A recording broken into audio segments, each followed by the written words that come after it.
Halo, assalamualaikum warahmatullahi wabarakatuh. Kembali lagi dengan saya Andi Neneng Nur Fausia, SPD MPD, yang akan membagikan materi mengenai sejarah bahasa Indonesia pada sesi kedua ini.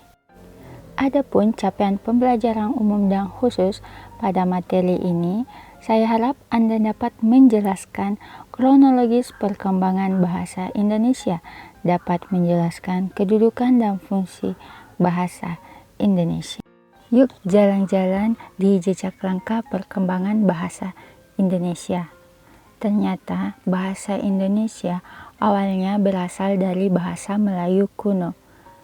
Bahasa Melayu tersebutlah yang menjadi embrio lahirnya bahasa Indonesia. Digunakan di kawasan Asia Tenggara sejak abad ke-7. Buktinya ada pada beberapa prasasti. Pertama ada prasasti Talang Tuon di Palembang. Kedua ada prasasti Kota Kapur di Bangka Barat. Selanjutnya jalan-jalan ke prasasti Karan Barahi di Jambi. Lalu ada prasasti Kedukan Bukit, adanya juga di Palembang.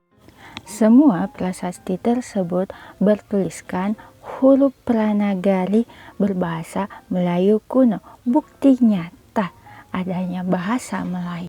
Nah, bahasa Melayu menyebar seiring menyebarnya agama Islam. Sebab dalam peninggalan kerajaan Islam banyak sekali batu nisan, misalkan batu nisan Minye 7 Aceh yang bertuliskan angka tahun 1380 Masehi. Ada juga bukti pada Syair Hamzah Fansuri, Hikayat Raja-Raja Pasai, Sejarah Melayu, dan Tajus Salatin. Nah, bahasa Melayu ini mudah diterima oleh masyarakat Nusantara sebagai bahasa perhubungan, lingua franca, karena bahasa sistemnya mudah dipelajari. Tentu saja karena bahasa mempunyai struktur yang diatur oleh fonemnya dan morfemnya.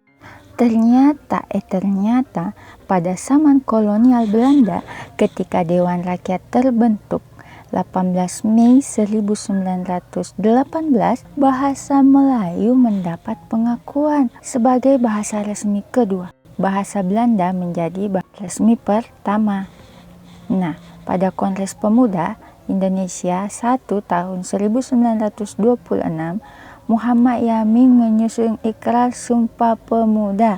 Pada Ikrar Sumpah Pemuda salah satunya ada yang menyatakan keyakinan bahwa bahasa Melayu lambat laun akan menjadi bahasa pergaulan persatuan bagi bangsa Indonesia. Keren. Bahasa Indonesia lahir dipelopori oleh Sumpah Pemuda tanggal 28 Oktober 1928 di Jakarta. Ikrar pertama dan kedua menyatakan pengakuan terhadap tumpah darah yang satu dan bangsa satu. Ikrar ketiga menjunjung tinggi bahasa Indonesia sebagai bahasa persatuan. Bahasa-bahasa daerah secara implisit diakui keberadaannya. Wow, hebat. Kemudian bahasa Melayu atau bahasa Indonesia dicantumkan dalam Undang-Undang Dasar 1945 pasal 36, dipelihara, dihormati oleh negara. Lanjut, perkembangan bahasa Indonesia berdasarkan Kongres Bahasa Indonesia. Pertama ada di Solo tanggal 25 sampai 27 Juni 1938, dihadiri oleh Mr. Amin Sirajuddin, Sultan Tadir Ali Sabanya, Mr. Muhammad Yamin, Siti Pamuncak, Adi Nugroho, dan lain-lain. Ada Sanusi Pane juga. Pada kongres tersebut terdapat kesepakatan 1.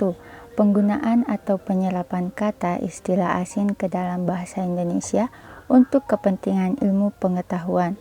Kedua, menjadikan bahasa Indonesia yang sah dan bahasa untuk undang-undang, bahasa resmi kenegaraan. Ketiga, persoalan pendirian Institut Bahasa Indonesia.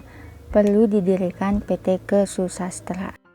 Lanjut, Kongres Bahasa Indonesia kedua di Medan 28 Oktober sampai 1 November 1954 dihadiri oleh Presiden Soekarno dan Ibu Karno, Nyonya Fatmawati.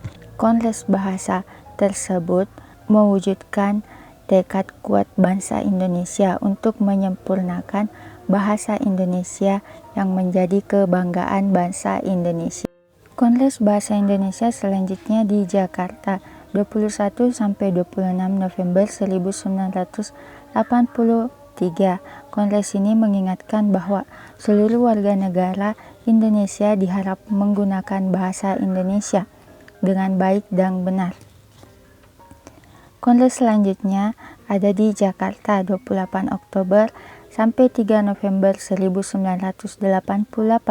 Pembicaraan pada kongres tersebut terkait Kamus Besar Bahasa Indonesia dan Tata Bahasa Baku Bahasa Indonesia. Kongres berikutnya di Jakarta tanggal 28 Oktober sampai 2 November 1993. Kongres tersebut membahas bahasa perlu ditingkatkan statusnya menjadi lembaga bahasa Indonesia, mengusulkan penyusunan undang-undang yang membahas terkait bahasa Indonesia. Kongres selanjutnya ada di Jakarta 26 sampai 30 Oktober 1998. Memperkukuh kedudukan bahasa dalam era globalisasi, kualitas bahasa Indonesia lebih ditingkatkan, kemampuan daya ungkap lebih dikembangkan. Itulah hal yang dibicarakan dalam kongres tersebut. Selanjutnya, Kongres Bahasa Indonesia dilaksanakan kembali di Jakarta 28 Oktober sampai 1 November 2008, membicarakan bahasa Indonesia, bahasa daerah dan bahasa asing, serta pengajaran sastra, baik bahasa melalui media massa dan penggunaan bahasa di berbagai media. Lanjut, Kongres Bahasa Indonesia lagi-lagi dilaksanakan di Jakarta 28 Oktober sampai 31 2013. Penerapan uji kemahiran berbahasa Indonesia untuk pegawai dalam negeri dan UKBI sebagai paspor bagi tenaga asing apabila ingin bekerja di Indonesia. Selanjutnya yang terakhir, Kongres Bahasa Indonesia lagi-lagi diadakan di Jakarta 28 Oktober sampai 31 Oktober 2018.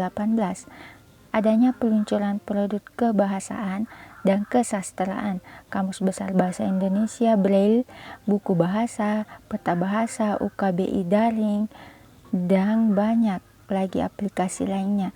Ada juga pemberian penghargaan Adibahasa, Sastra, Anugerah Tokoh Kebahasaan, Duta Bahasa Nasional, dan Festival Musikalisasi Puisi Tingkat Nasional 2018. Hari ini ada Kongres Bahasa Indonesia yang dilaksanakan di Jakarta juga. Nah, Anda dapat melihat di info Kemendikbud. Semangat, kita sudah sampai di bagian kedudukan dan fungsi bahasa Indonesia.